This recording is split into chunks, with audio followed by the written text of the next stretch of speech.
Nithyananda Paramashivoham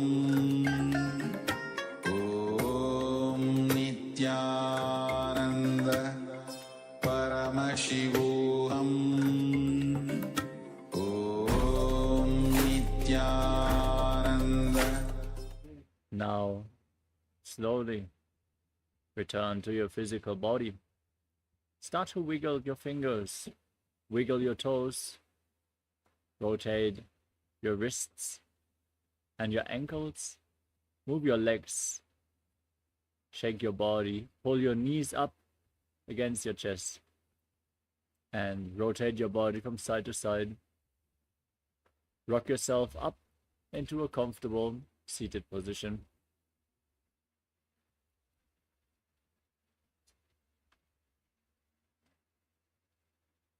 Congratulations, you completed the Pratama Vinyasa Krama 108 asana sequence. With this, we conclude today's Nithyananda Yoga session for all the Paramashivoham Level 1 participants. Thank you all so much for joining, sincerely participating in this ritual of yoga. The next Acharya is going to start the session very soon, so stay tuned. For the Paramashivoham Level 2 and 3 participants, let us now move on to the next asana of the sequence, which is Yathasana Ishtasana. Sit in any posture that brings ease to your physical and mental space, any comfortable posture. Take your favorite position. Place your hands on the knees in Bindu Mudra, index fingers and thumbs together. As you visualize Swamiji in your inner space, breathe in Samana Kumbhaka. Fill your stomach with prana, visualizing a flame rising up your spine. Engage the Mula Bandha and internally chant the Mahavakya Om Nithyananda Paramashivoham, which is going to be the japa for the remainder of this sequence. Paryankam tat samakshyatam yata samstam yatha sthitihi. Next up is Samasana in a cross-legged position with your hands on the knees in Bindu Mudra. Start inhaling and exhaling deeply. Inhale all the way. Exhale all the way again and again as you visualize Swamiji in your inner space. इदानीं गर्भिणीनां योगाभ्यासो यथा लघु सुखप्रसवलाभाय प्रोच्यते प्राक्तने पथि.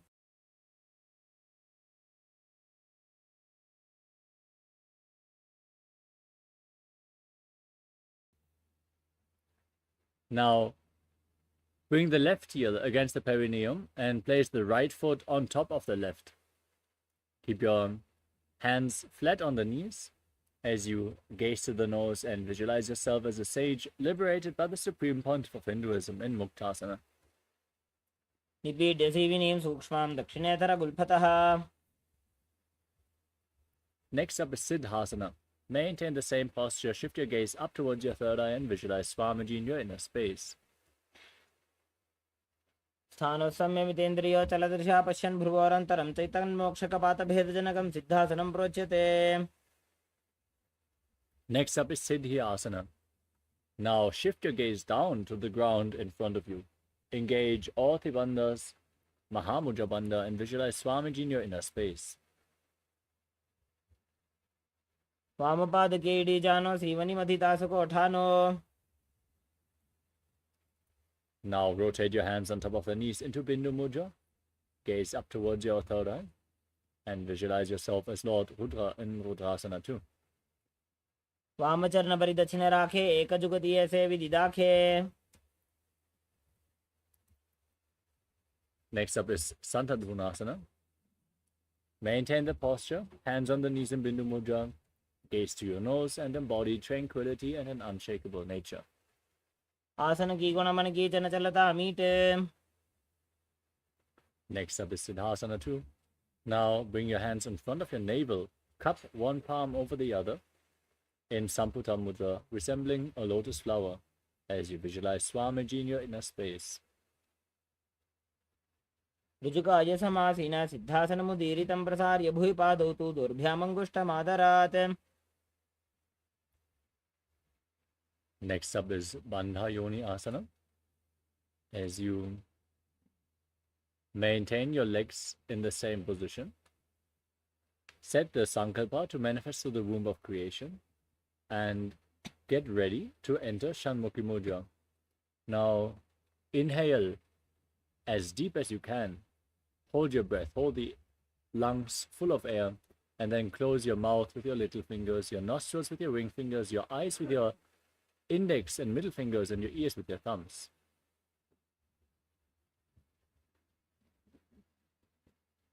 यत्र मध्ये महादेव बन्धयोन्यासने शृणु. The next asana is Vedasana. Now place one foot on top of the opposite thigh and the other foot below the opposite thigh. As you keep your hands on the knees in Bindu Mudra, embody the state and space of bravery, Veda. एकं पादमथैकस्मिन् विन्यस्योरुणि संस्थितः.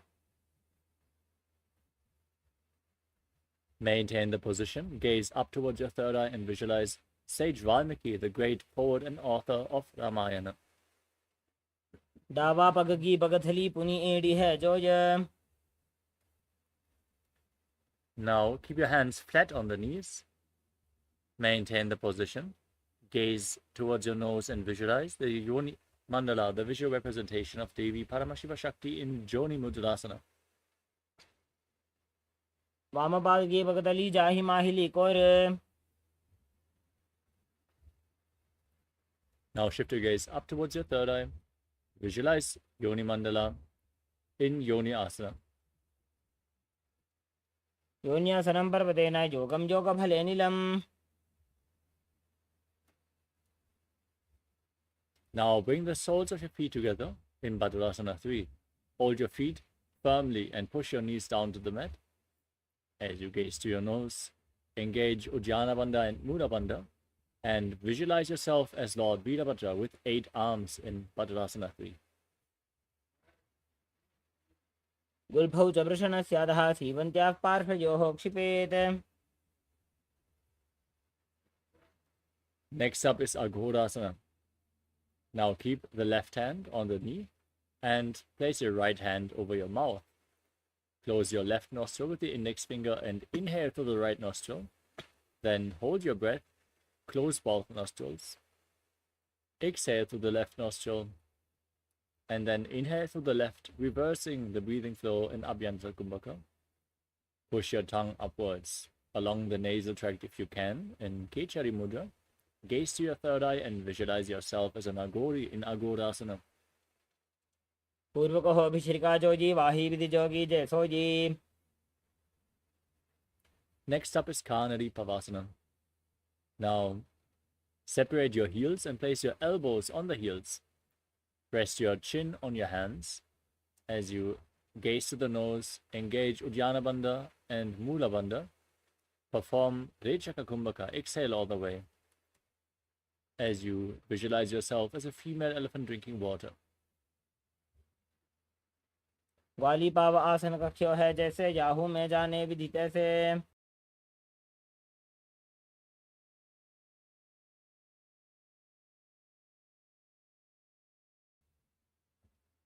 Next up is Padasana. Now raise your knees and bring your hands below the shins. Bend your elbows and interlock your fingers in Padasha Mudra. As you lift your feet off the mat, gaze to the nose, visualize Swamiji in your inner space in Padasana. ततोर्ध्वम्रे च येत् वायुं मृदुनिश्वास संयुतम्. Next up is Gopi Chandasana. Now interlock your fingers around the toes and pull your feet up. Bring your heels against the chest and the toes towards your chin as you gaze to the nose and embody the state and space of a king. पूरब विधिपका का अंगूठा कंठकूप राशे. Now scoop your hands below your feet and interlock your fingers around the toes. As you lift your feet up against your chest, place your chin on the hands and gaze to the nose as you visualize your body free from any defects in Udarasana. दोबू पगदली संपुटिताने उभय हस्तकरी उरद हिताने. From Udarasana, raise your feet even higher in front of your face into Vishishtasana as you visualize yourself excelling in everything. दोबू पगदली जोड़ी संबूट करे. The next asana is Bhujasana. Now bring your feet over top of the respective shoulders and bend your elbows to interlock the fingers around your neck as you visualize yourself as a cobra. शिरासनं च विज्ञेयं कक्षासनमतः परं ग्रीवासनं च परमं भुजासनमिहोच्यते. Next up is Kalyanasana. Now bend your elbows downwards, still with your legs over top of the shoulders, and interlock your fingers behind your back in Padusha Mudra if you can.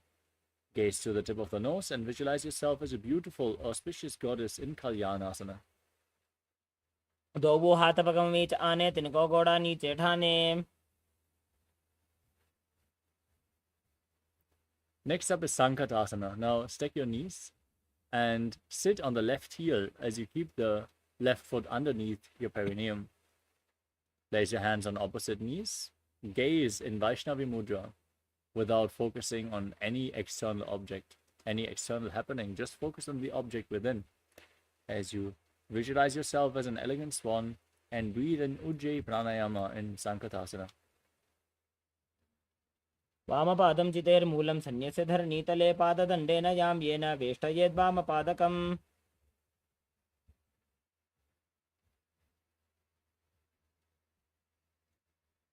Next up is Dhenukasana. Now slide the left foot outside the hip.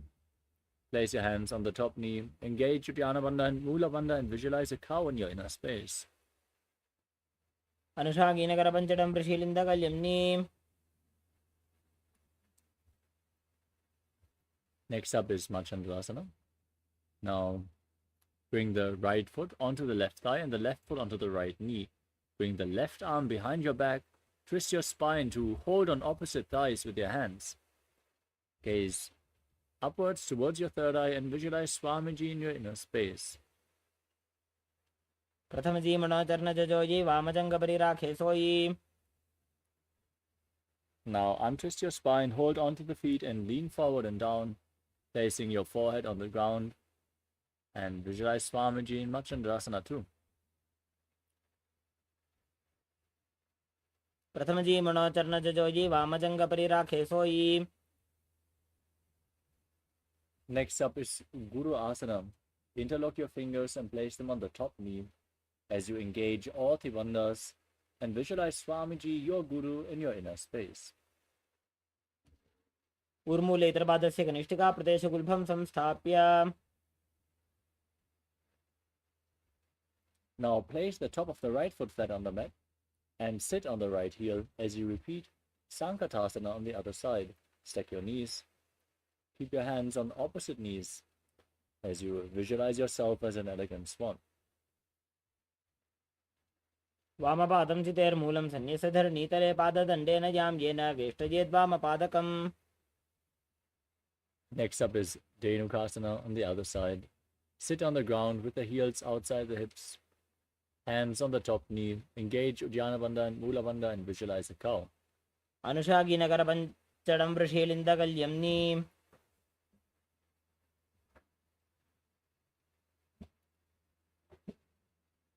Now place the left foot on the right thigh and the right foot on the left knee.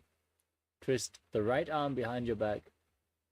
Hold on to opposite thighs. Visualize Swamiji and gaze to your third eye in Machandrasana on the other side. वामजङ्गप्रदक्षिणटाने वामहस्तपिष्टेति स आने. Untwist your spine, hold onto the feet and lean forward and down as you visualize Swamiji in Machandrasana too. प्रथमजीमणोचर्णजोयि वामजङ्गपरिराखे सोयि. Now rise up, interlock your fingers and place them on the top knee as you engage all Tribandhas and visualize Swamiji, your Guru, in Guru Asana. ऊर्मूलेतरपादस्य कनिष्ठिका प्रदेशगुल्भं संस्थाप्य. The next asana is Pashasana. Place your feet flat and raise your knees up against your chest. Cross your arms and hold on to opposite knees As you press your tongue up in Kechari Mudra, gaze to your third eye and visualize Swamiji in your inner space in Pashasana.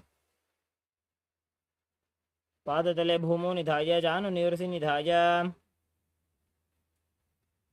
Next up is Bodha Shukasana. Hold on to opposite wrists with your hands. Place your chin on the knees. Gaze to the nose as you visualize yourself residing in an abode of bliss. दो पगदली भूपरि धरे कोरमा हिलिए से करे.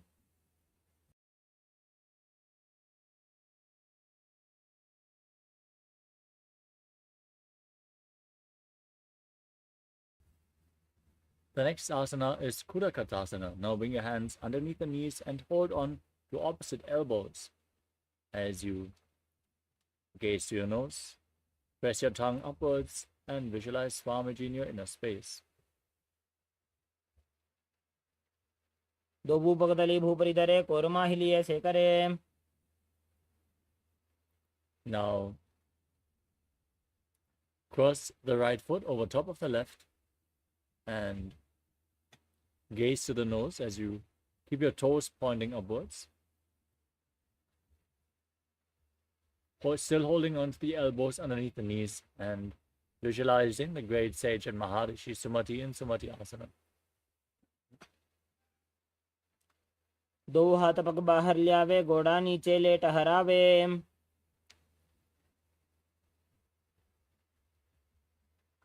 The next asana is Dandasana. Now extend your legs forward. Keep your knees straight. Interlock your fingers and extend your arms up above your head with the wrists pointing outwards. As you gaze to the nose, engage all three bandhas, Mahamudra Bandha, and visualize Swamiji in Dandasana. इदानीं गर्भिणीनां योगाभ्यासो यथा लघु सुख प्रसवलाभाय प्रोच्यते प्राक्तने पथि. Next up is Arambhasana. Now lean forward and down, hold on to the big toes in Prana Mudra. As you bring your head low down to the knees and start performing Nadi Shodhana. Inhaling through one nostril and exhaling through the other, alternatingly without the support of your fingers. Clean Ida and Pingala Nadi. Lead the prana along your spine and visualize Swamiji in your inner space. दो पग मिलिवा पसारी पगा का अंगूठा पकड़ी लीलाट गोड़ा लगावे. Next up is Bidukasana. Now separate your feet and raise your knees slightly. Bring your hands underneath the shins and hold onto the soles of your feet from the outside. As you gaze up, visualize Swamiji and breathe in Ujjayi Pranayama. प्रथम बैसी दो पाव पसारी कछुक ऊर्ध को करोड़ो डारे.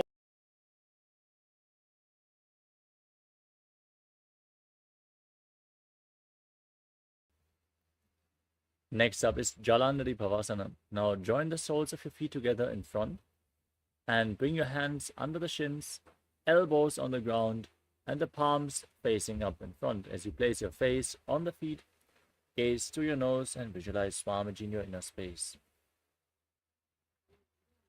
दो वेड़ी मेली के दीजिए हाथ पसारी.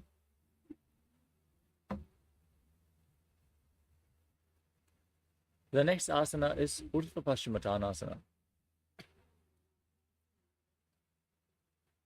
As you sit with your legs extended, bring one leg behind your neck and lean forward and down.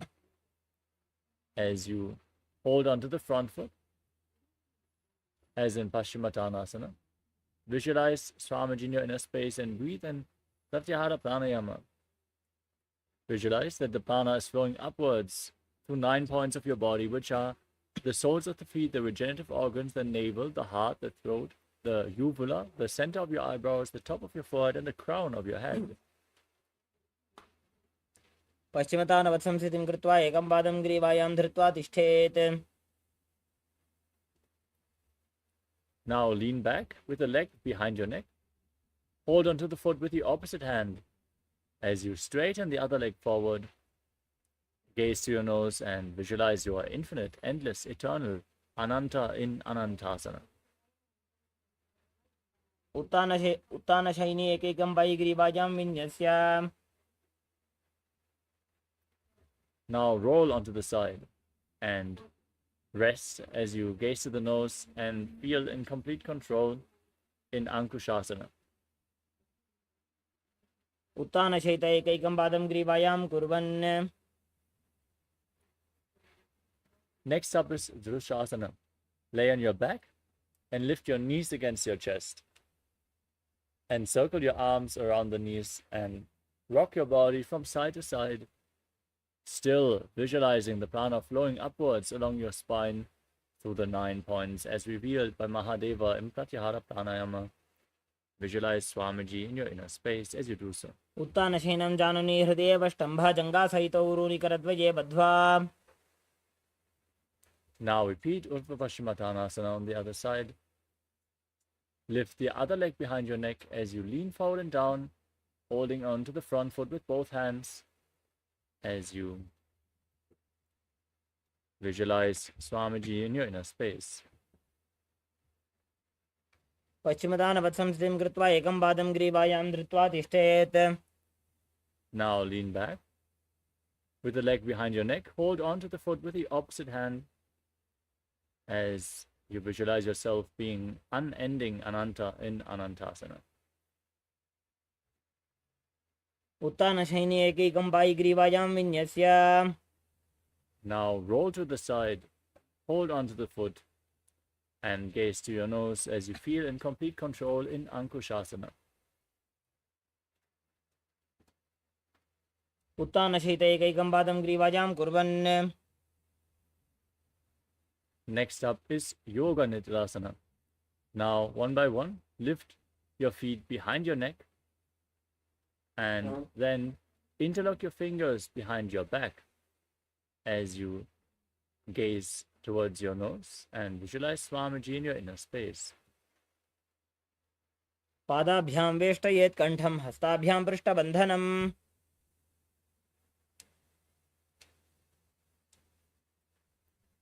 Next up is Atma Ramasana. As you keep your legs over the shoulder, lay on your back and interlock your fingers behind your head as you gaze to the nose and visualize Lord Vishnu blessing you from within. दो हाथ सीधा सा करे तनसो ube Sapa करे The next asana is Kochikasana.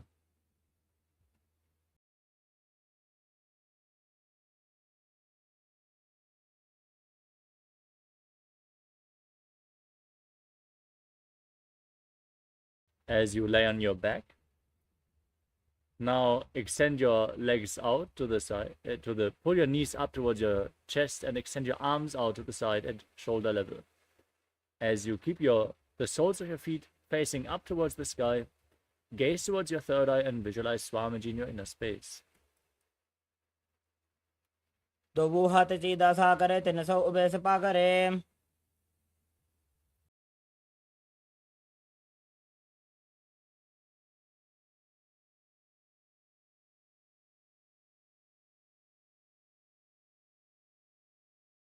Next up is the Jatara Parivriti.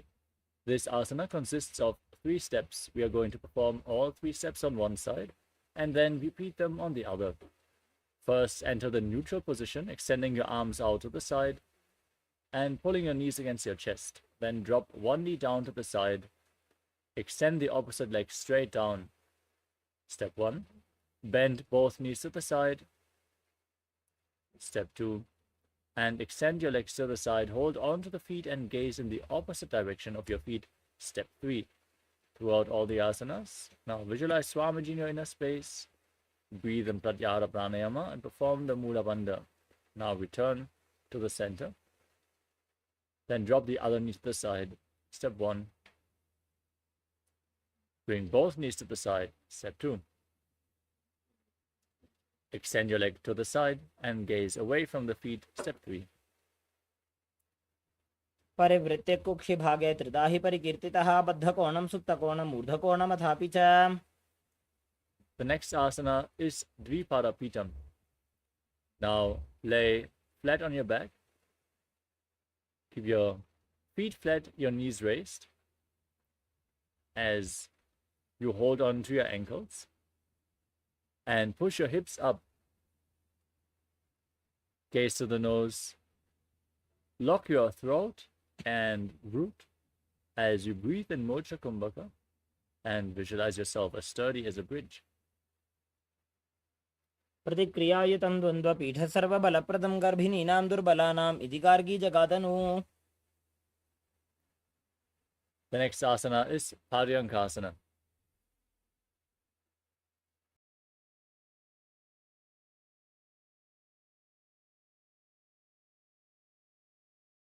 Now bring your hands over top of the shoulders, the hands flat, fingers pointing towards your feet, and then push your hips up high.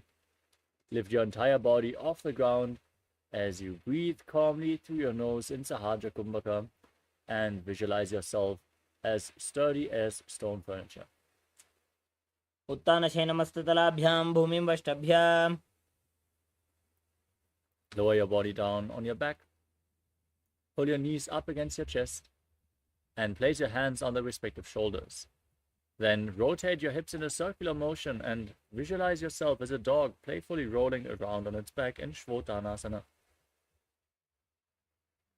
शवत् शरीरं संस्थाप्य जानुनी सम्मील्य नाभो वाणिज्य.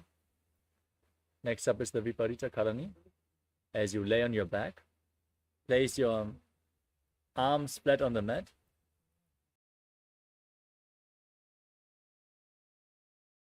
And then lift your legs and hips up, point them up towards the sky as you visualize Swamiji in your inner space. Move your legs in a circular motion and breathe in Mocha Kumbhaka with Jalanarbandha and Mulabandha engaged in Viparita Karani.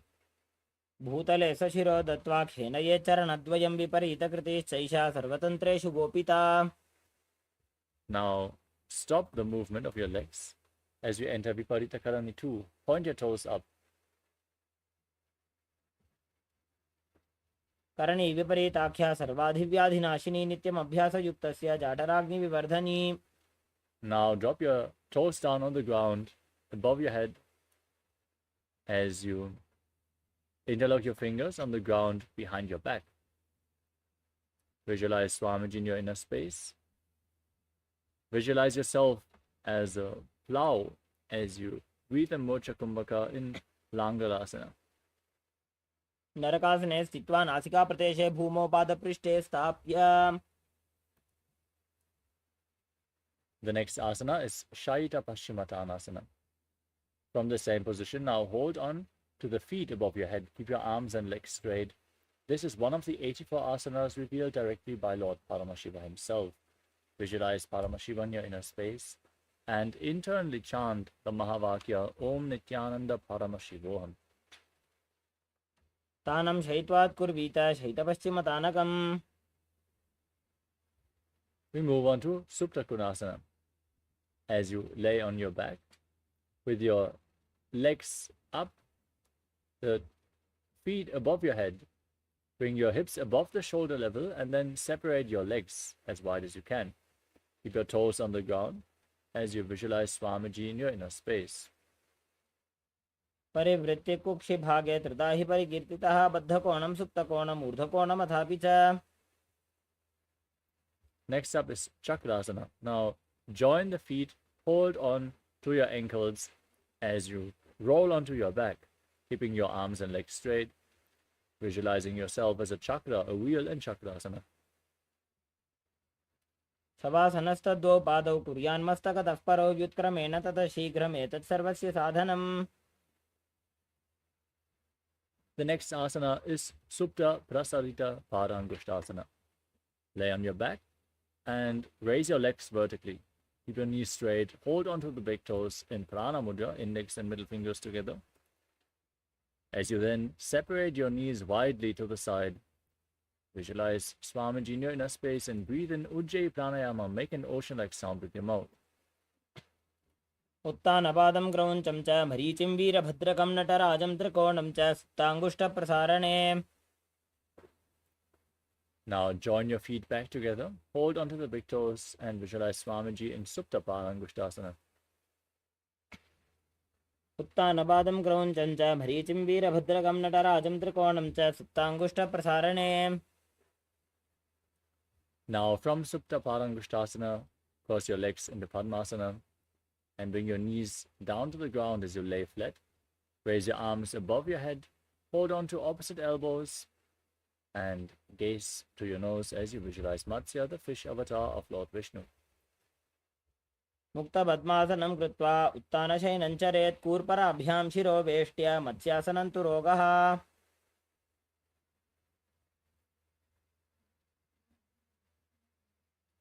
Next up is Parasharamasana.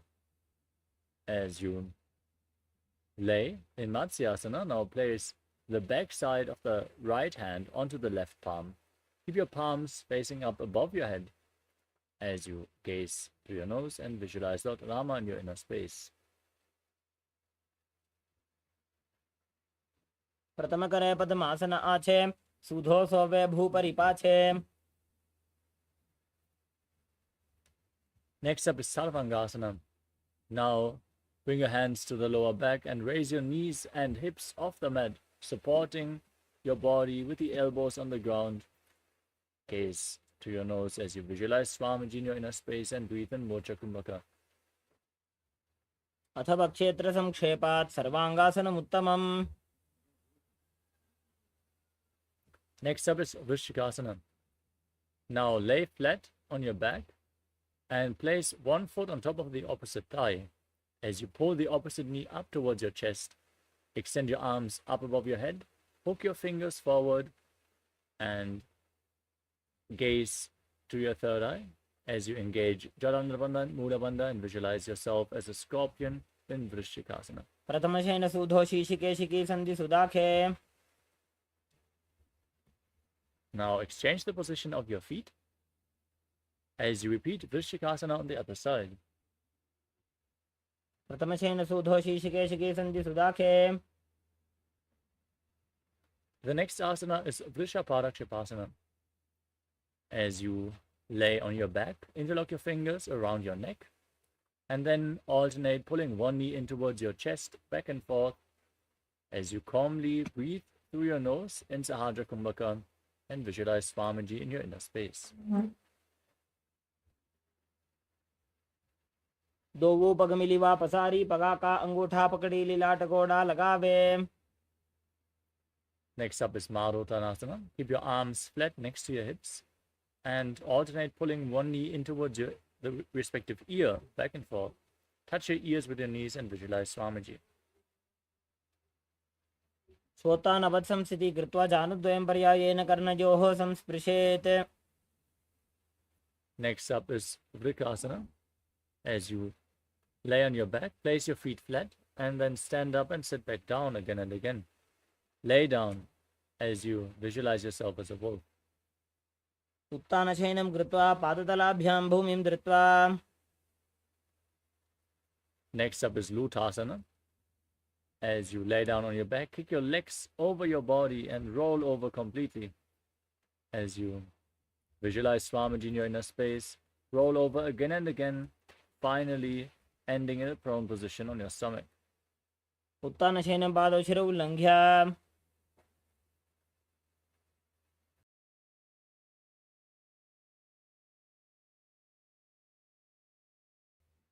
Now, as you lay on your stomach, keep your hands next to the shoulders. Contract your lips. Make a whistling sound like a flute on the inhalation. As you visualize yourself as a chariot, carrying warriors into a battle for Dharma on your chariot back in Sarathasana. युज्यं शयनं कृत्वा नाभिं भूमौ निधाय. Now push your body up into the plank position, Taraksvasana, and jump your feet in between the hands back and forth as you visualize yourself transcend body and mind in Dehalyolanganasana. हस्तद्वयं बद्ध्वा तन्मध्यचरणद्वयम् उड्डानैव बहिरानीय. Next up is Jatyasana. As you stand on the mat, lean forward and down, place your hands on the ground and walk around on the mat, visualizing yourself as a wise 60-year-old elephant. अथ जात्यासनं वक्षे येन जाति स्मरो भवेत्.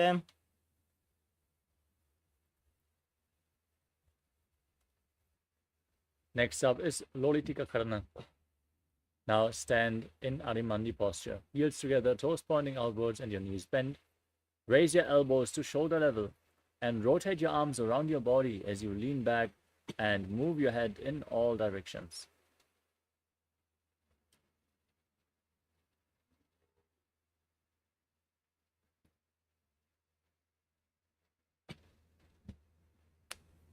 Next up is Sarapasana. If you have a rope available, tie your feet and then stand erect on the mat like a rod, keeping your arms close to your body, hands flat on your thighs. Breathe in Sahadra Kumbhaka. Lead the prana along your spine as you visualize your Kundalini Devi rising and curling upwards around your body. अथ सर्पासनं वक्षे वायुपाणाय केवलं शरीरं दण्डवत् तिष्ठेत् रज्जुबन्धस्तु पादयोः. Next up is Ushtrasaranasana. Now lean forward and down. Place the back of your hands on the mat and hold on to your toes. Step your toes onto your fingers and clench your hands into fists as you walk around on the mat, visualizing yourself as a camel. मुष्टिकनिष्ठिका प्रदेशेन भूमौ निधाय उपरि पादतले संस्थाप्य. From the same posture, leaning forward and down, hold on to the toes from the side. Walk around on your hands and feet as you visualize yourself as a horse in Ashvasana. मुष्टिकनिष्ठिका प्रदेशेन भूमौ निधाय उपरि पादतले संस्थाप्य. We move on to Kapota Nitakasana. Now keep the feet together and interlock your fingers behind your back as you tilt back as low as you can and pull your hands down towards your calves. Visualize yourself as a soaring bird diving. पादतले भूमौ निधाय पृष्ठभागेन हस्तजङ्घापर्यन्तं नीत्वा.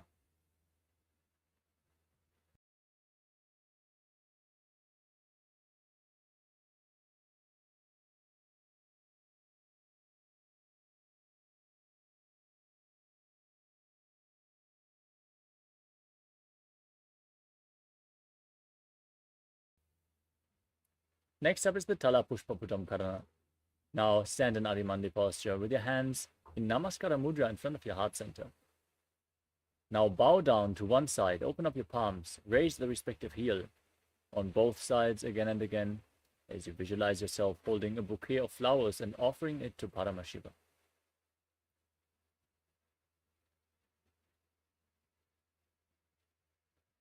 We move on to Khadgasana. Now visualize yourself as a rhinoceros and gaze to the tip of your nose as you lay down on your stomach. Then jump your feet up towards your hands and stand again with your hands in Namaskara Mudra extended in front, resembling the horn of the rhinoceros. आसनं कृत्वा पादतलाभ्यां भूमिं वष्टभ्य. Next up is the Uttanottanam. Now you can hold weights if you want to intensify this asana as you sit down all the way or as low as you can to the ground and stand back up again and again. Gaze to your nose and visualize Swamiji in your inner space. पुनः पुनः उत्थातव्यम् असितव्यम् इति उत्थानोत्थानं भवति. Next up is Musalasana. Now raise your arms up above your head and jump repeatedly, visualizing yourself as a mace. सरलं स्थित्वा ऊर्ध्वं बाहु नजेत् वारं वारम् उड्डानं कृत्वा.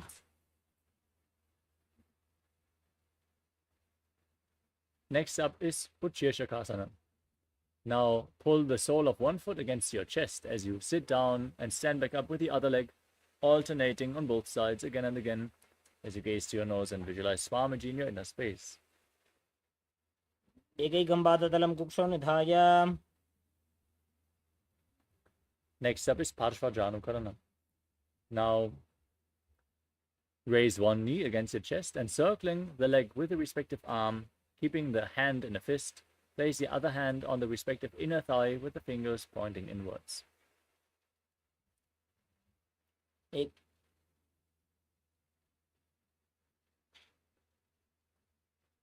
We move on to Tandavasana. Now visualize yourself fiercely dancing as Lord Shiva. Hold on to weights if you want to intensify this asana Then extend your arms and one leg forward as you sit down and stand back up.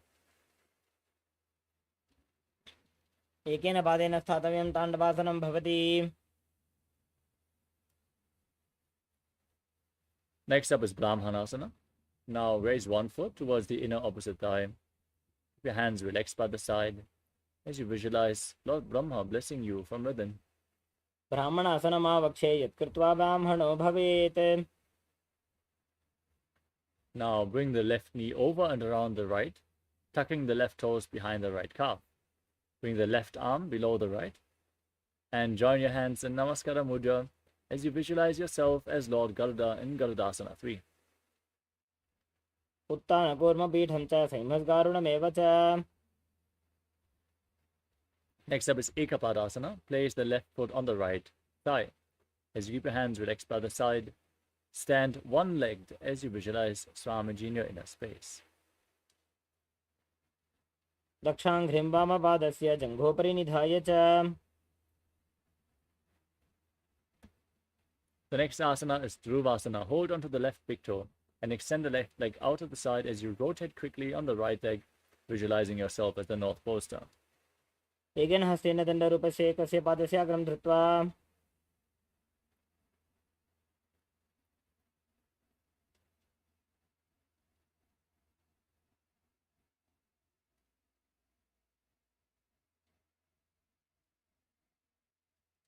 The next asana is Trivikramasana.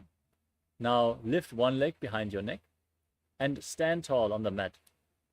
As you then sit down and stand back up, performing the 3 steps of Lord Vishnu. Visualize Lord Vishnu in your inner space. ग्रीवायां पादं संस्थाप्य स्थातव्यम् उत्थातव्यं त्रिविक्रमासनं भवति.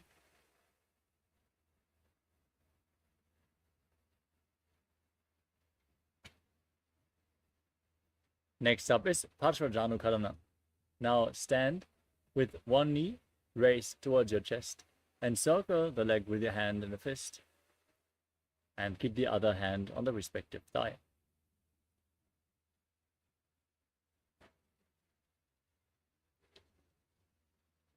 Next up is Tandavasana. On the other side, hold weights, extend your arms and one leg. Visualize yourself fiercely dancing as Lord Shiva as you sit down and stand back up. एकेन पादेन स्थातव्यं ताण्डवासनं भवति. Next up is Brahmanasana. On the other side, raise the right foot onto the left thigh. Keep your hands at the side and visualize Lord Brahma blessing you from within. ब्राह्मणासनमावक्षे यत्कृत्वा ब्राह्मणो भवेत्. Now bring the right foot over and around the left knee. Tuck the right toes behind the left calf as you bring the right arm below the left and join your hands in Namaskara Mudra, visualizing yourself as Lord Garuda. उत्तानकूर्मपीठं च संहिमद्गारुणमेव च. Now repeat Ekapadasana. Place the right foot onto the left thigh. Keep your hands relaxed at the side as you visualize Swamiji in your inner space. दक्षाङ्घ्रिं वामपादस्य जङ्घोपरि निधाय च.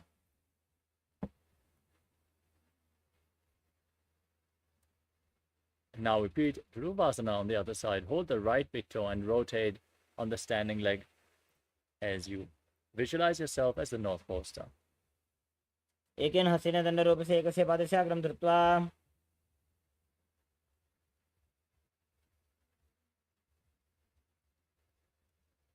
Next up is Trivikramasana on the other side.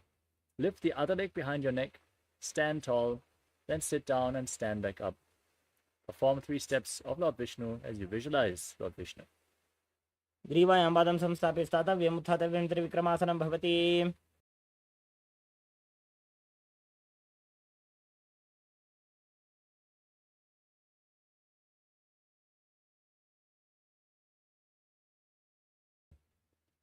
Next up is the Samanaka Karana.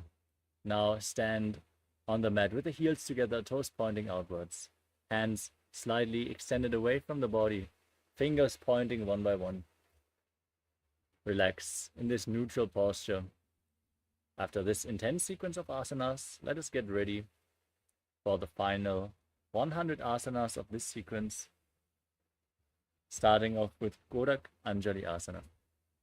Now squat down as you bring your arms in between the thighs and calves and interlock your fingers in front of your navel. Now visualize the great sage Goraknath, the founder of the Natha Yoga Hindu Sampradaya. Breathe in Jiva Chala Kumbhaka. Inhale deeply, hold your breath, and move the prana freely along with your mind as you internally chant the Mahavakya Om Nithyananda Paramashivoham. प्रथमहि उभोः ये बाहुरीनी चोपुनिहो वे. Next up is Kanchi Asana. Now squat down and interlock your fingers behind your back as you visualize Swamiji in your inner space. ऊर्मध्यात् हस्तनिवेश्यानि तम्बं धृत्वा.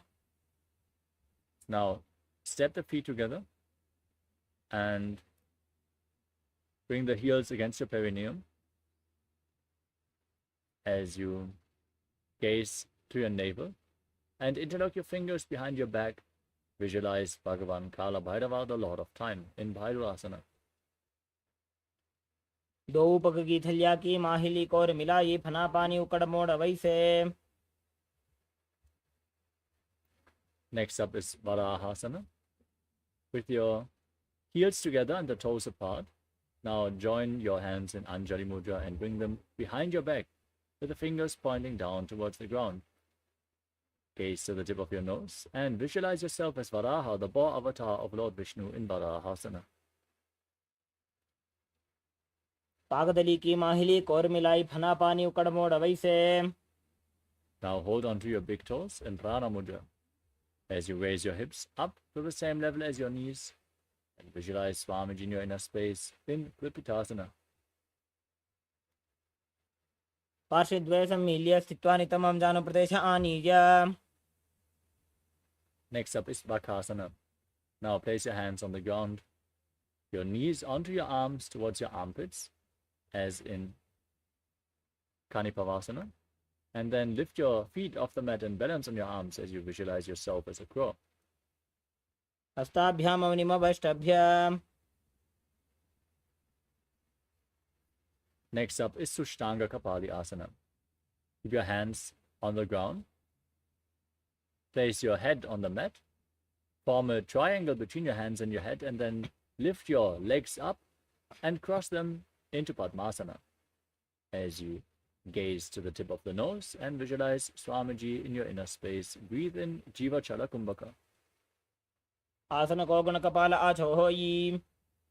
Gently lower your legs down and come to a kneeling position with your heels outside the hips, the toes touching behind. Place your hands on the knees, gaze to your nose, and visualize you are sitting in the secret seat with Paramashiva and Guru in Guptasana. जानूर्भोरन्तरे पादौ उत्तानो व्यक्त संस्थितौ. The next asana is Vrikshasana too. As you place your hands on the mat and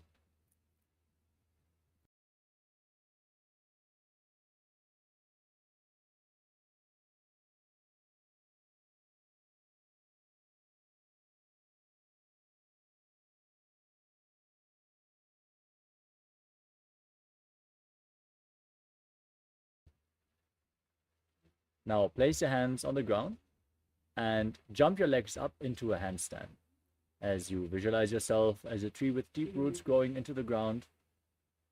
This asana should be performed by everyone to purify the 7 chakras. You can lean against the wall or ask a partner to aid you in the performance of this asana. सप्तचक्रक्षालनाय vrikshasana विशेषकान्.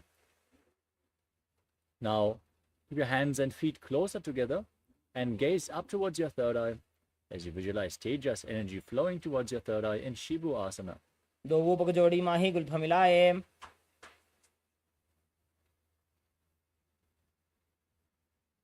Now place your hands flat on the ground and step your feet back as you lower your body down to the mat and push it back up again and again, visualizing yourself as a fish in Matsyasana too. नब्जं शयनं कुर्परो पार्श्वभागाय मूर्धकृत्य. Now lay flat on your stomach. Keep your hands on your hips and lift your head and chest from left to right as you visualize and move your body like a snake in Sadapasana too. निब्जं शयनं कृत्वा हस्तौ नितम्बं निधाय.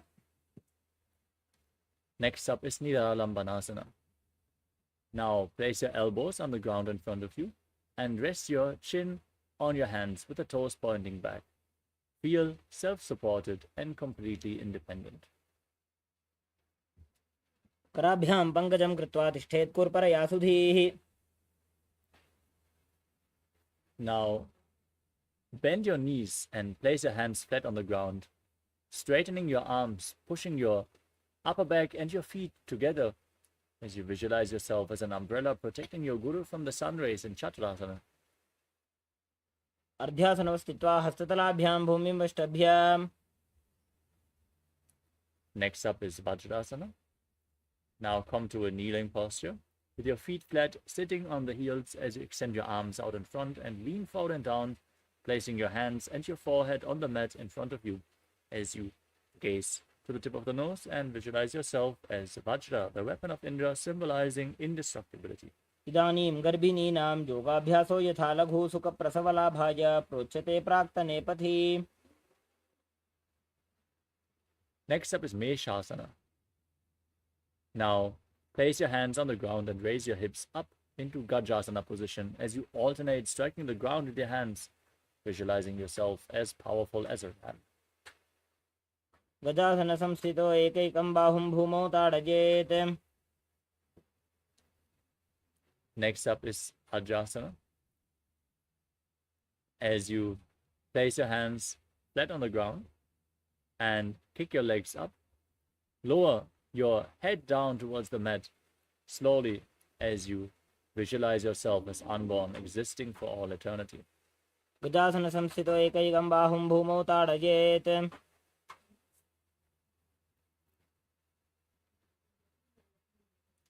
Next up is Tanantarasana. Now sit in a kneeling posture and pull your feet, your toes in towards your perineum. Then place your hands on your knees and gaze to your nose as you visualize Swamiji in your inner space, breathing in Ujjayi Pranayama. पूर्व विधि परिहाता के काकसी से फना शरा मोड़ी.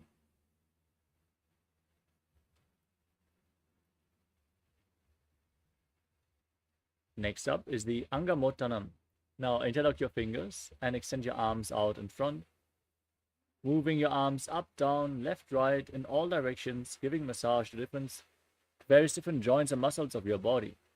Then interlock your fingers behind your back, repeat the movement, visualize Swamiji and breathe in Ujjayi Pranayama. हस्तयोः अंगुलीर्बद्ध्वा हस्तयोर्मध्यात् सर्वमङ्गं निष्कासयित्वा. Next up is Garudasana form. Now sit with the toes pointing outwards, the thighs and calves on the ground as you keep your hands on the knees and visualize yourself as Lord Garuda flying Lord Vishnu and Lakshmi on his back in Garudasana form. जङ्गोरुभ्यां दरां बीड्य स्थिरकायो द्विजानुना. Next up is Ananda Mandirasana. Bring the soles of the feet together, the toes pointing back, and place your hands holding your ankles as you bring the front of your buttocks on the ground. Gaze up towards your third eye and visualize yourself residing in the blissful space of a temple. अथ वक्षे वीरनाथ आनन्दमन्दिरासनम्. Next up is Mandukasana 2. Now cross your feet as you sit on your heels. Keep your knees separated and place your hands underneath your knees. As you visualize yourself as a frog, press your tongue up flat against the palate of your mouth in Manduki Mudra and engage Uddiyana Bandha and Mula Bandha. पृष्ठं सम्पीड्य गुल्फाभ्यां जान्वङ्गे सवलयाकृतिः हस्तो पादतले क्षिप्तो मण्डूकं पाददोषहृत्. Next up is Narasimhasana. Now tuck your toes and sit on raised heels with your knees separated on the ground. Place your hands flat, thumbs touching. Stick out your tongue, gaze to your nose and exhale forcefully again and again, visualizing Narasimha, the lion man avatar of Lord Vishnu in Narasimhasana. દોવું ફણા પાણી હોય વૈસે એડી મેલર ગુદા નિવૈસે. Now sit on raised heels with the knees on the ground. Cover your mouth with both hands. Bring the thumbs underneath your teeth with the mouth closed. Inhale through your right nostril and exhale through your mouth as per your capacity in Vishnaka Kumbhaka. Gaze to your nose and visualize yourself as Devi, victorious over all your fears in Vishnakasana. દો પકાંકી એડી જોઈ ગોડા ફનો વાનપની હોઈ.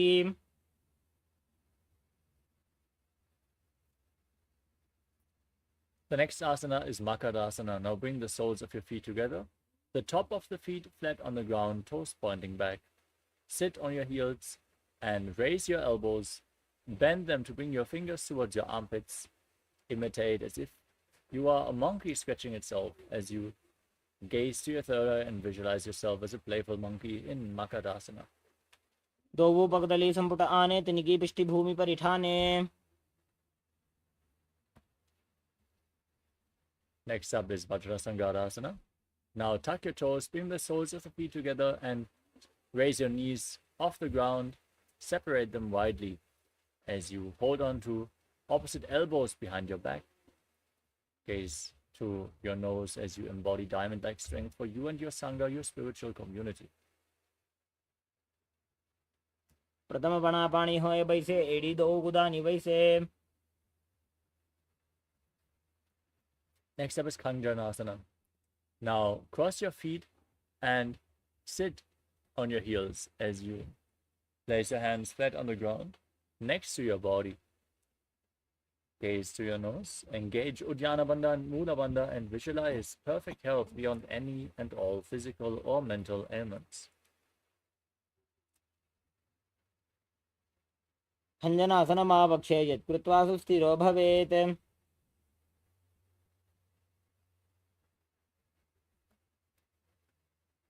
Next up is Kurmasana. Maintain the position but place your hands on the respective knees and make your upper body and neck stiff like the shell of a turtle as you visualize yourself as a turtle living for centuries. Gaze to your nose in Kurmasana. गुल्भौ च वृषणस्याधो विक्रमेण समाहितो रजकाय शिरो ग्रीवं कूर्मासनमितीरितम्.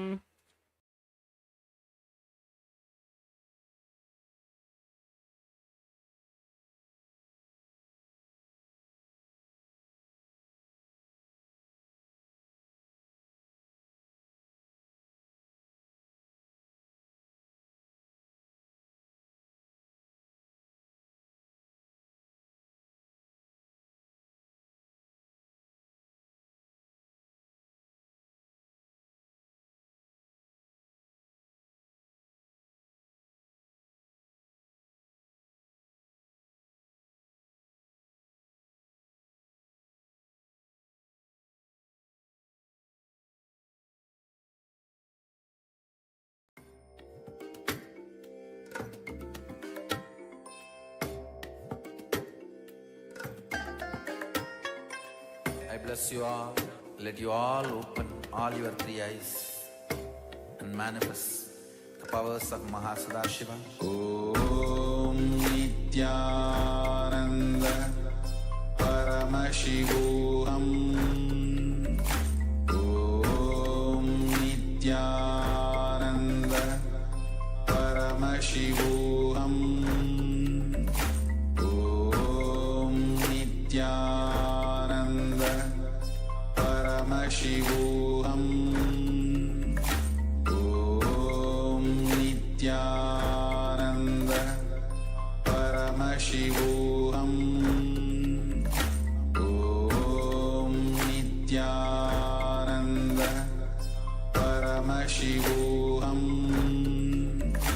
Om Nithyananda Paramashivoham. Om Nithyananda Paramashivoham. Om Nithyananda Paramashivoham. Om Nithyananda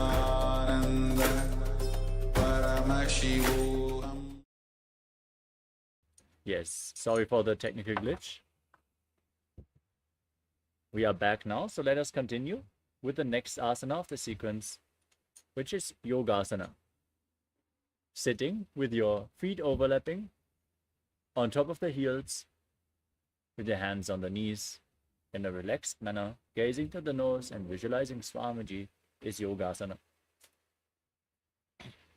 गुदं नियम्य गुल्फाभ्यां व्युत्क्रमेण समाहितः योगासनं भवेदेतदिति योगविदो विदुः.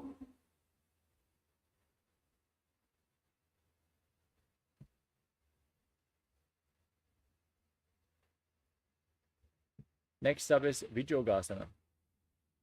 As you stand on your knees and cross your feet behind, hold on to your calves with your fingers inside and the thumbs outside. Gaze up towards your third eye as you visualize a space of eternal oneness Advaita with your Guru. गोड़ा वामो बोहोई गोड़ा आड़ा राखे दोई.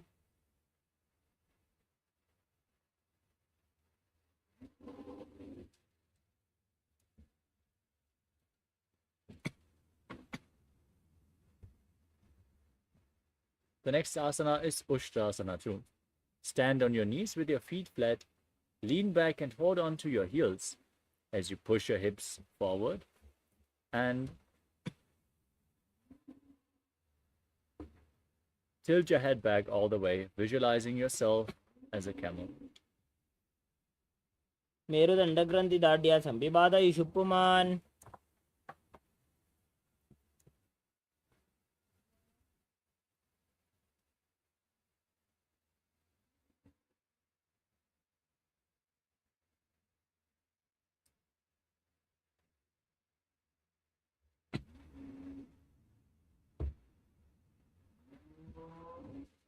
The next asana is Jatyasana too. From the same position, now hold onto the feet and lean back. Place your elbows and then the back of your head on the ground. Gaze to your nose and visualize yourself as a lotus blooming.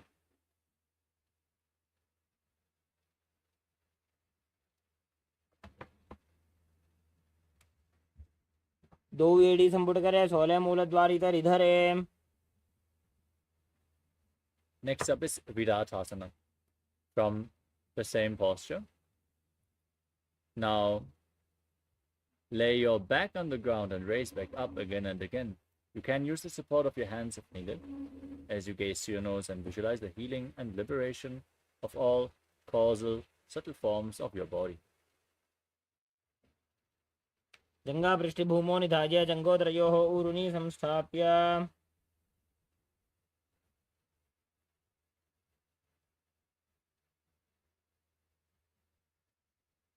Next up is Kapotasana. As you lean back, bring your arms over your shoulders and hold onto the soles of your feet as you bring your head in between your feet as you visualize yourself as a beautiful dove. मेरुदण्डग्रन्थि दाढ्या संविबाधयि शुप्पुमान्.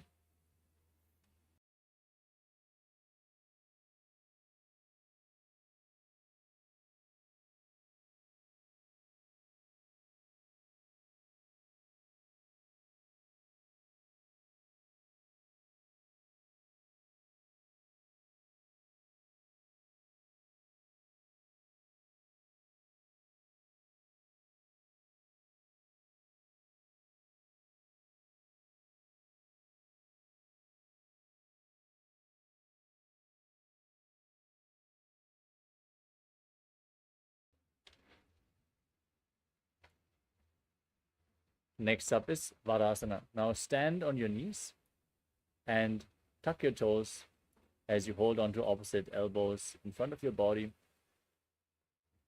Gaze to your nose and visualize Paramashiva in your inner space, as this is the boon-fulfilling posture. Receive your boon from Paramashiva. Internally chant the Mahavakya, Om Nithyananda Paramashivoham. जानुनी भूमौ संस्थाप्य हस्ताभ्यां बाहु परस्परं धृत्वा.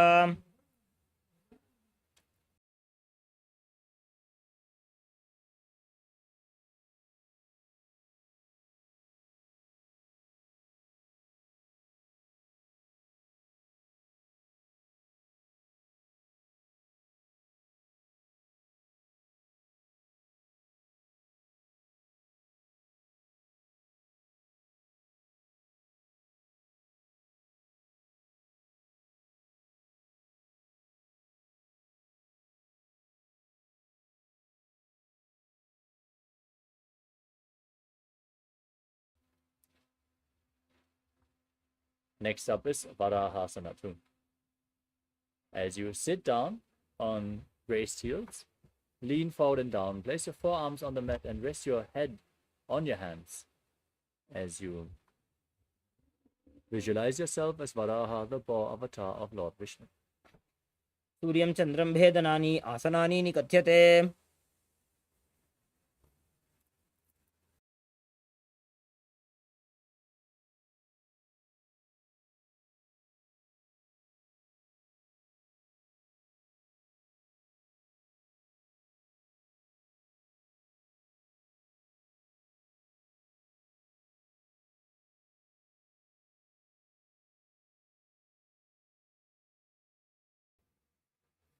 Next up is Mundasana.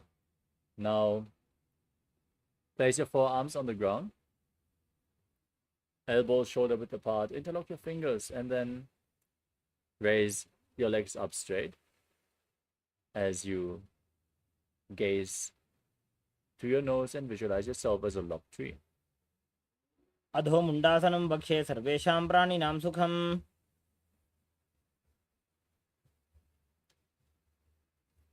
Now, come to a kneeling posture and bring your head in between the knees.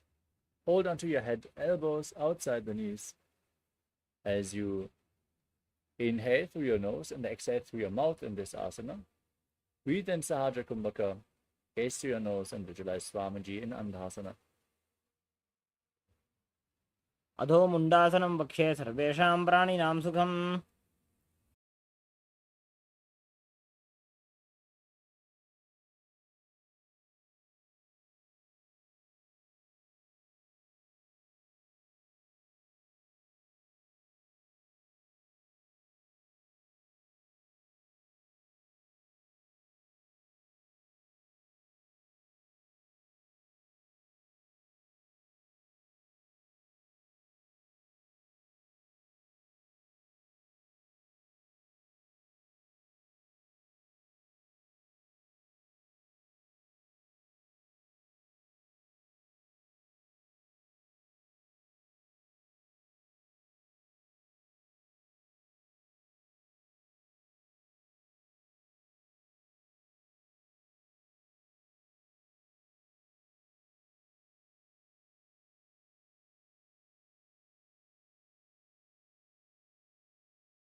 The next asana is Viparita Shalabhasana.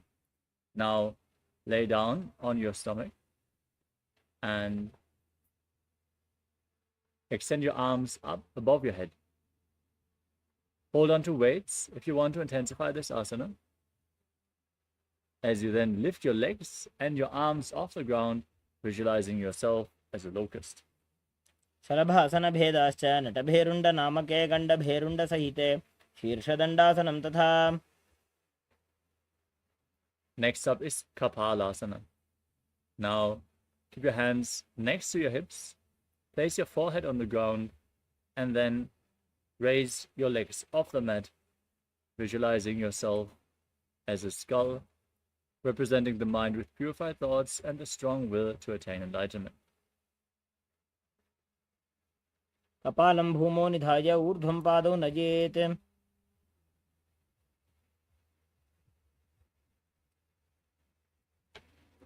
Next up is Akasha Kapotasana. Now, with your hands flat on the ground, lift your feet up over top of your head and place them on the ground in front of you as you visualize yourself as a free and open dove. उष्ट्रासने स्थित्वा चरणौ भूमेरुत्थाप्य मस्तकोपरि नीत्वा.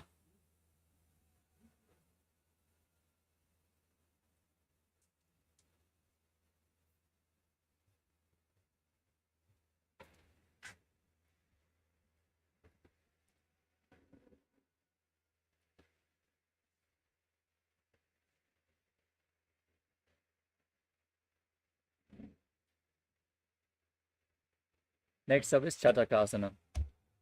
From a kneeling position, now place your forearms on the ground in front of you. Bring your navel onto your knees and be sturdy as you visualize yourself as a sparrow in Chatakasana. कूर्परपर्यन्तौ हस्तौ धरामोष्टभ्य.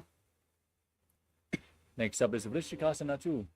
Now with your forearms on the ground, kick your legs up and bring your feet over top of your body. Try to touch the back of your head with your feet as you visualize yourself as a scorpion.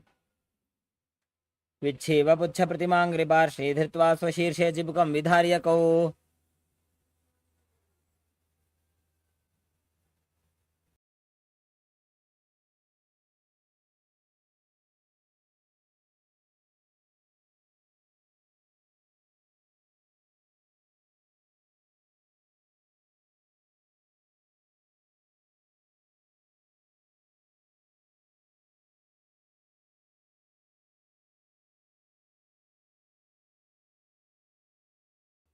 The next asana is Vrishasana.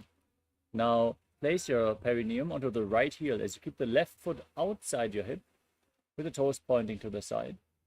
Keep your hands in front of the knees and visualize yourself as a bull as you breathe in Antaranga Kumbhaka. Inhale forcefully, hold your breath for a short while, and then exhale slowly again through the nose.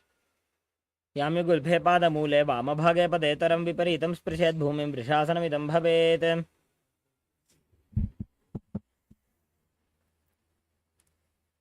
Next up is Lolasana. Keep your hands on the ground and lift your knees off the mat. Bring the toes of the left foot over the right and balance on your arms as you visualize Swamiji in your inner space. लोलासनं सदा कुर्यात् वायुलोलापघातनात्. Now place your perineum on the left heel. Keep the right foot outside the hip. Repeat Vrishasana, the bull posture on the other side. याम्युगुल्फे पादमूले वामभागे पदेतरं विपरीतं स्पृशेत् भूमिं वृषासनमिदं भवेत्.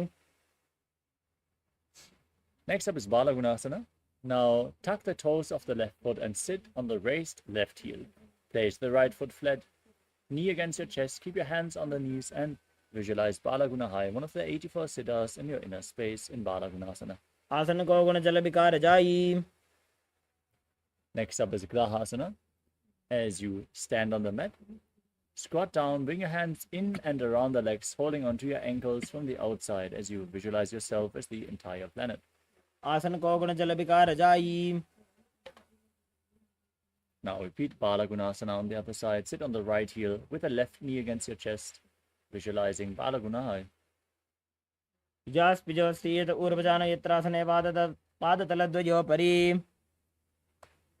Next up is Utkatasana. Now raise your knees off the mat, keep your feet together and sit on the heels. Place your hands on top of the knees, holding onto weights if you want to intensify this asana. Visualize Swamiji in your inner space as you do so. आसन को गुण जल विकार जाई. Next up is Vajrasangarasana 2. Now separate your knees, bring the soles of the feet together and interlock your fingers behind your back. Hold on to opposite elbows behind your back as you visualize Swamiji in your inner space. प्रथम पणा पाणी होए जैसे दो वो एड़ी गुदानी वैसे. The next asana is Anilasana. Now place your hands flat on the ground. Place your heels on top of your hands as you gaze to your nose and keep your arms straight, visualizing that you are able to live off of air alone. दो वो हाथ भूमि पर इठाने कहुनी जाड़ी ना भी लगाने. The next asana is Padukasana. Now bend forward and place the back of your hands on the ground, stepping your feet onto your palms and wrapping your hands around the feet like shoes. Now visualize yourself wearing padukas, walking across India. हस्ततलयोः पादतले कृत्वा तिष्ठेत् गच्छेत् पादुकासनं भवति. Next up is Kukkutodanasana. Now place your hands on the ground and kick your legs up, letting them fall back down again and again as you visualize yourself as a rooster. हस्ततले भूमौ कृत्वा पादतले च ऊर्ध्वमुड्डानं कृत्वा. The next asana is Viparita Nrityasana. As you place your hands on the ground, kick your legs up and dance on two hands as you feel yourself become free of all inhibitions. हस्ततलाभ्यां भूमिं वष्टभ्य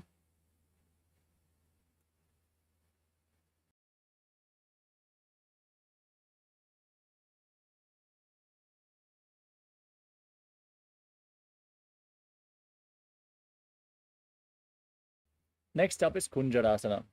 Now separate your feet, lean forward and down, and place a hand on the mat. Hold your head with the other hand. Be sturdy as you visualize Swamiji in your inner space. अथ वक्षे Mahadev कुञ्जरासनमुत्तमम्. Now place the other hand on the mat. Repeat Kunjarasana on the other side. अथ वक्षे Mahadev कुञ्जरासनमुत्तमम्. Next up is Kadambasana. Now squat down all the way. Sit with your heels close to your body. Hold onto your ankles and lift your feet off the ground, visualizing yourself as a Kadamba tree, a pious tree that promotes a long life. पार्श्निभ्यां भूमिं वष्टभ्य. Next up is Pavana Muktasana. As you sit with your feet flat on the ground, pull your knees against your chest with opposite hands and breathe calmly through your nose as you visualize any excess water being released from a balance within your system. द्वयोः सुपादयोः पाणिं लात्वा स्वस्वनितम्बके. The next asana is Chakorasana. Now, lift your leg behind your neck and extend the opposite leg forward as you place your hands on the ground and lift your entire body off the mat. Gaze to your third eye and visualize yourself as a powerful source of energy. पूर्वतानं चतुष्पादपीठं वज्रासनं तथा.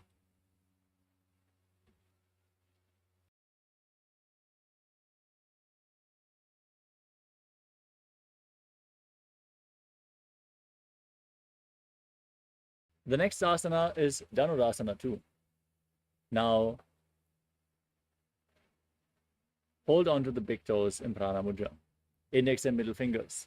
Keep one leg straight and pull the other foot towards your ear as if you're pulling a bowstring back as you visualize yourself as a bow. पादाङ्गुष्ठौ तु पाणिभ्यां गृहीत्वा श्रवणावधि. Next up is Ashtavakrasana. Now bring one leg over the respective shoulder and hook the other foot over top.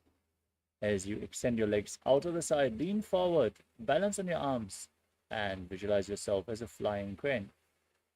ऊर्ध्वकुक्कुटवासिष्ठमरीचहरमत्स्यकम्. Next up is Pranasana. As you place one foot on top of the opposite thigh, place the other foot flat, raise the knee, and bring your respective shoulder underneath the knee. Gaze up and visualize that you are immortal and able to exist solely from prana. एतत् प्रभेदं वक्ष्यामि करोति यः स चामरः. Next up is Parshvamatsendrasana. Now bring the left heel against the right hip and bring the right foot over top of the left knee. Twist your left elbow outside the knee and interlock your fingers behind as you bring your arm below. Gaze to your third eye and visualize Sage Matsyendranath, the master of Hatha Yoga. पार्श्वाभ्यां धृत्यते यास्तु पार्श्वमत्स्येन्द्रमुत्तमम्. Now repeat Chakorasana on the other side as you lift the other leg behind your neck.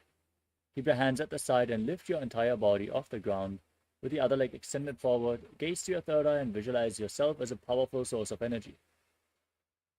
पूर्वतानं चतुष्पादपीठं वज्रासनं तथा. Now repeat Dhanurasana 2 on the other side. Hold onto the big toes and pull the other foot towards your ear as you visualize yourself as a bow. पादाङ्गुष्ठौ तु पाणिभ्यां गृहीत्वा श्रवणावधि. Next up is Ashtavakrasana on the other side. Bring the other leg over the shoulder. As you extend both your legs out to the side, lean forward and visualize yourself as a flying crane. वासिष्ठमथ कौण्डिन्यमूर्ध्वकुक्कुटमेव च. Next up is Pranasana on the other side. Raise the other knee, place the opposite foot on top of the thigh, the shoulder beneath the raised knee, Gaze to your third eye and visualize you are able to live off prana. एतत् प्रभेदं वक्ष्यामि करोति यस्य चामरः. Next up is Paramashivoham on the other side. Bring the right foot outside the left hip, left foot over top of the knee, and twist your body around. Bring the arm below, interlock the fingers behind your back as you gaze up towards your third eye and visualize Sage Matsyendranath, the master of Hatha Yoga in Paramashivoham. पार्श्वाभ्यां धृतते यास्तु पार्श्वमत्स्येन्द्रमुत्तमम्. Next up is Ardha Paschimottanasana. Now extend your legs forward. Bring one heel against the perineum as you lean forward and down and hold on to the front foot. Breathe in Jivachala Kumbhaka. Move the prana up, down, and through your limbs by the force of your will as you visualize Swamiji in your inner space. एकं पादं प्रसार्य एकं पादस्य पार्श्वनासीमनी सम्पीड्य. Next up is Crown Shasana. Now bring the right foot outside the hip and hold onto the left, lifting it up in front of your face, keeping the knee straight as you visualize yourself as a crane. उत्तानपादं क्रौञ्चं च मरीचिं वीरभद्रकं नटराजं त्रिकोणं च सुप्ताङ्गुष्ठप्रसारणे. Now repeat Ardha Paschimottanasana on the other side. Bring the other heel against the groin, lean forward and down, visualize Swamiji. एकं पादं प्रसार्य एकं पादस्य पार्श्वनासीमनी सम्पीड्य. Next up is Crown Shasana on the other side. Bring the left foot outside the hip, hold onto the right foot and lift it up in front of your face as you visualize yourself as a crane. उत्तानपादं क्रौञ्चं च मरीचिं वीरभद्रकम्.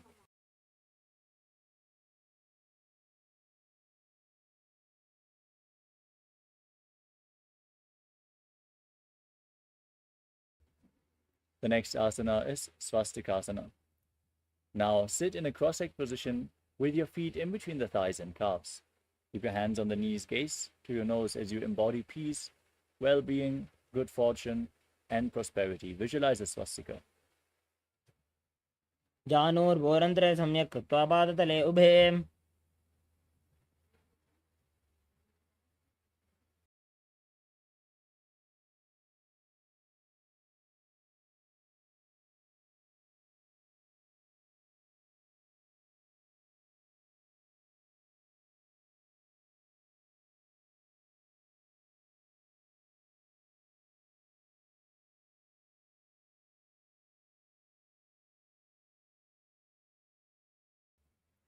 The next asana is Gorakshasana. Now maintain the same sitting posture and cover your heels with your hands. Gaze to the tip of the nose and visualize the great sage Goraknath, the founder of the Natha Yoga Hindu Sampradaya. As you perform Jalandravanda and Moolavanda, tuck your chin to the chest and breathe in Jivachala Kumbhaka. जानुर्भोरन्तरे पादौ उत्तानौ व्यक्तसंस्थितौ.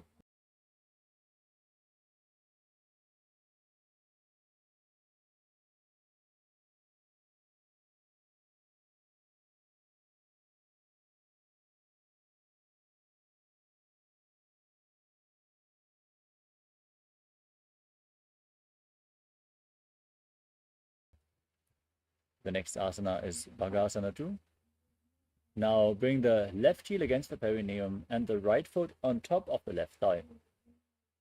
Keep your gaze fixed on the third eye.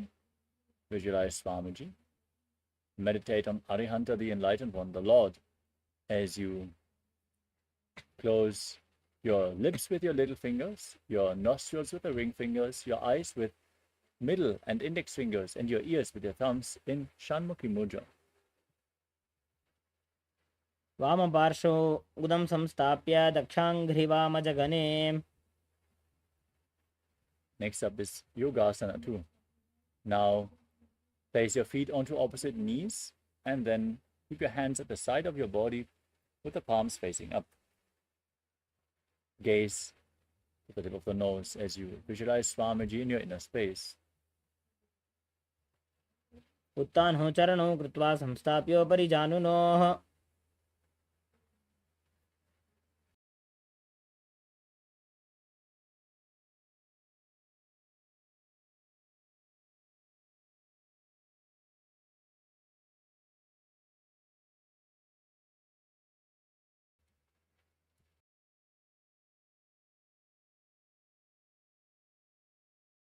The next asana is Urdhva Kukkutasana.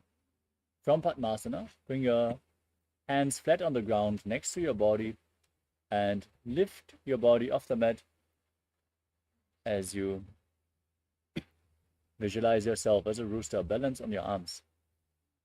वासिष्ठमथ कौण्डिन्यम् ऊर्ध्वकुक्कुटमेव च. Next up is Siddha Haratali Asana.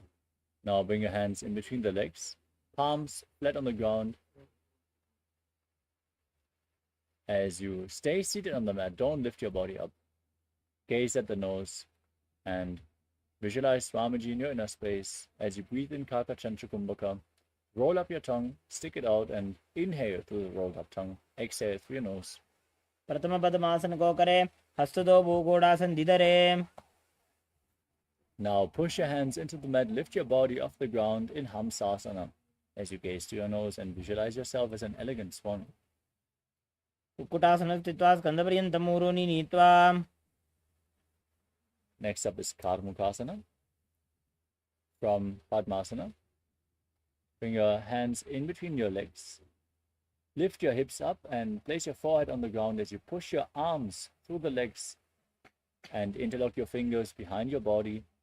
Place your interlocked fingers on the ground behind you as you visualize yourself as Pinaka, Lord Shiva's bow.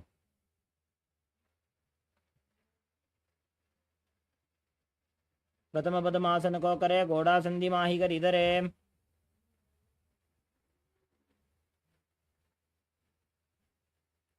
Next up is Kurmasana 2. In Padmasana, bring your hands in between the legs. Bend your elbows upwards so you can hold on to your respective shoulders with your hands. Visualize that you are a turtle with a stable body and mind to live for centuries in Kurmasana 2. By जंग प्रदक्षिण पावा, दाई जंग परिबाई ल्यावा. Next up is Granthi Bedasana. Now tuck your chin to the chest and gaze to the nose from the same posture as you rejoice knowing you're sitting in Shiva's secret knot posture.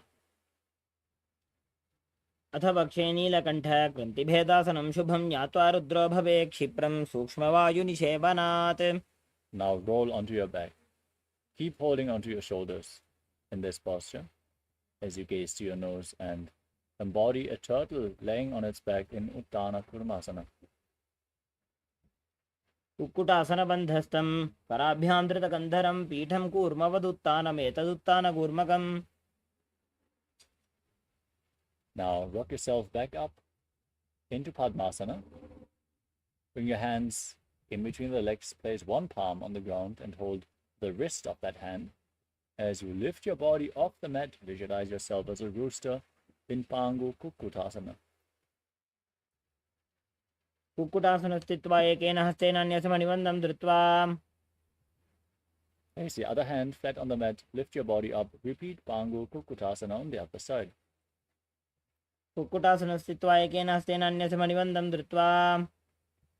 Next up is Vriddhasana. Sitting in Padmasana, place your elbows on the toes, interlock your fingers, rest your chin on the knuckles, and press your thumbs against your throat as you visualize you have gone beyond all greed and covetous.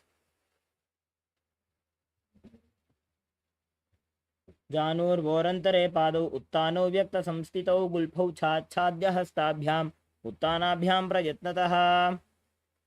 Next up is Padmasana 3. Now place your hands in your lap, one hand over the other, palms facing up. In a relaxed, meditative manner, gaze to your nose, visualize Swamiji engage all Trivandhas, still breathing through the rolled up tongue in Kakachanchukumbhaka. उत्तानौ चरणौ विधाय विधिवत् शक्तिस्थितौ योगिरात्. Next up is Padmasana 4. Keep your hands on the knees, engage the Mula Bandha, gaze to your nose, and visualize Paramashiva. Internally chant Om Nithyananda Paramashivoham in Padmasana 4. एतत् पद्मासनं कुर्यात् प्राणवायु प्रसिद्धये शुभासनं सदा ध्यायेत् पूरयित्वा पुनः पुनः. Next up is Karmakasana 2. Now hold on to the big toe of one foot with the respective hand in Prana Mudra. Keep the other hand on the respective knee.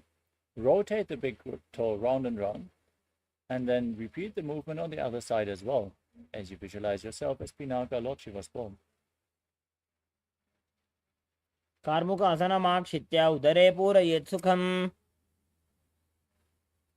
Now, sitting in Padmasana, cross your arms behind your back and hold on to the respective big toes in Prana Mudra.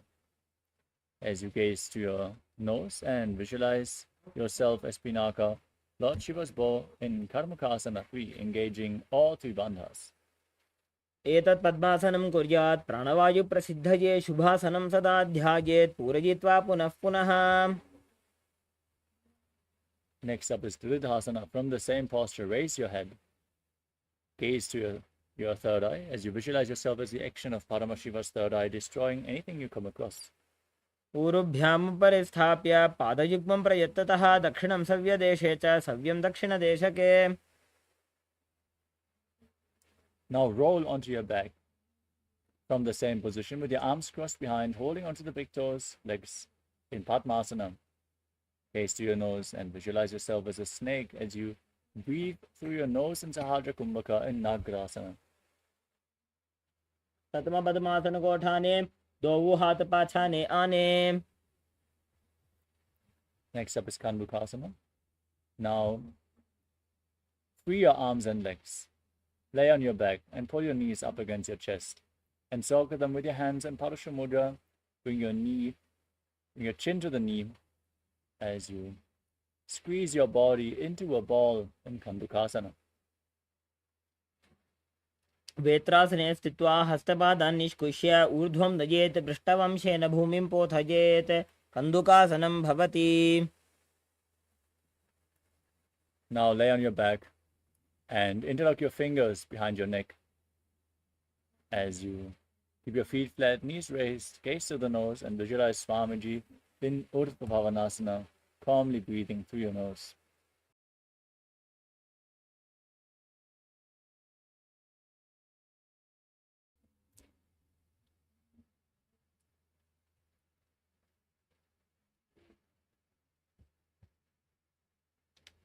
प्रथमे सूधो San करावे घोड़ा उभा राशि मिलावे. Next up is Marakata Pitasana. As you lay on your back, bring your hands underneath the heels with the palms facing up. Push your hips up. Engage Jalandhara Bandha and Mula Bandha as you breathe in Mocha Kumbhaka through the locked throat as you visualize yourself as a powerful alpha ape in Marakata Pitasana. उत्तानशयनं पादतले उत्तानहस्तयोः स्थापयेत्. Now bring your hands to the hips, raise your hips, and extend your legs forward. Point the toes. Rest your body weight on your elbows as much as you can as you gaze to the nose and visualize Swamiji in Uttana Shikipitakasana. जङ्घोरुबलहीनश्चेत् उत्तानशिखिपीठकम् अप्रमत्तः प्रकुर्वीत भुक्तेः प्राग्विजितेन्द्रियः. Now raise your legs up off the mat. Point your toes up to the sky as you keep your arms flat on the ground for balance. Visualize yourself blissfully traversing Narakaloka unscathed. ग्रीवाकण्ठेन भूमिं विष्टम्भ पादाग्रद्वयम् ऊर्ध्वमुन्नयेत्. Now keep your hands at the lower back. Straighten your legs and lower and tilt them down towards the ground as you keep your core intensely engaged. Visualize yourself as a boat crossing the ocean of samsara in Tiryan-naukasana. नौकावत् स्थित्वात् ऊर्ध्वं पादाग्रद्वयं नयेत्. Now bring your hands back on the ground. Your legs straight. Push your hips forward to straighten your body as you are stable, sturdy like a flagpole. Visualizing yourself as the KAILASA flag respected across all nations in Dvajasana. त्रियन्नौकावते ग्रीवापृष्ठकूर्परैः भूमिं वष्टभ्य. Now lower your body down, flat onto the mat. Keep the hands at the side of your hips, palms facing up. Perform the Shakti Chala Mudra. Intensely pull the Kundalini Shakti up along your spine, all the way from Muladhara to the Sahasrara Chakra and beyond. Relax, unclutch from all the movements. of your body, externally or internally, as you visualize that your body is dead and Swamiji is liberating you in Mritasana. Internally chant the Mahavakya, Om Nithyananda Paramashivoham. उत्तानं शववद्भूमौ शयनं तुषवासनं शवासनं श्रमहरं चित्तविश्रान्तिकारणम्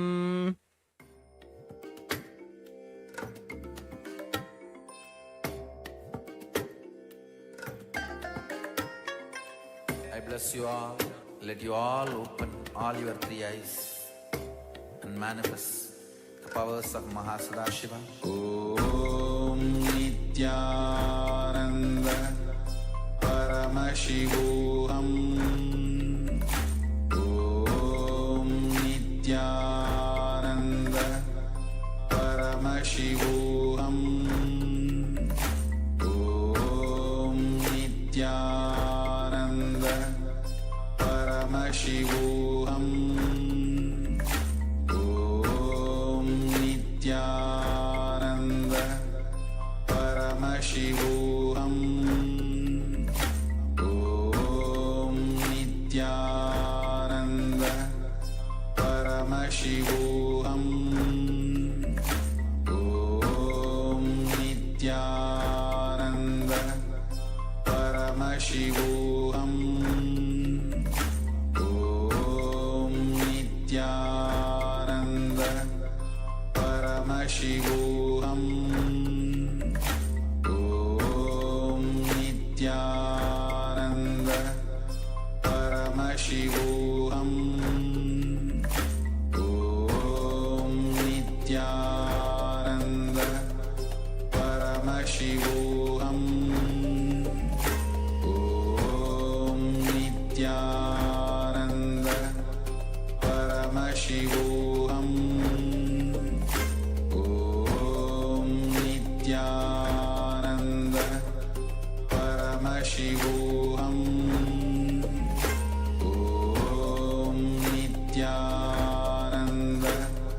Paramashivoham. Om Nithyananda Paramashivoham. Om Nithyananda Paramashivoham. Om Nithyananda Paramashivoham. Om Nithyananda Paramashivoham.